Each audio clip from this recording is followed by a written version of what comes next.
भाई समस्या है तुम्हारी? અમારે તો પાણીની ઘણી દિક્કત. પાણી અમારે ધાવા ક્યાં લેવાનું કરવાનું? कितना दिन में गया था हमारे मोहल्ला में पानी ना?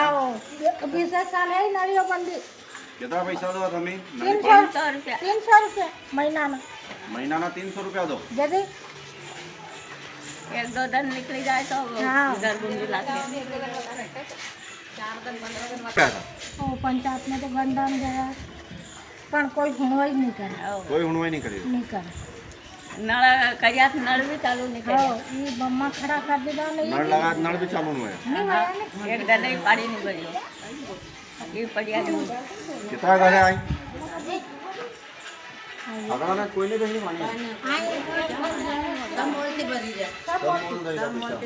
महीनों दे जा भले 2 महीना को के को कोई 3 साल लग गया पानी કાંઈ કરે. हमारे सभी जे कोई गाँव भी नहीं મળે घर का भी को नहीं कहीं जे सारो को कोई पैसा भी नहीं મળે ઓ પૈસા તો સરકાર पैसा भी नहीं देगा था मान। हाँ हाँ राशन ही नहीं था हमारा।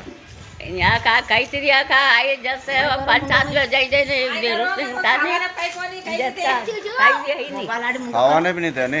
हाँ हाँ कहीं भी नहीं दे कोई खेती चक्कर का खाली आई हूँ પૈસા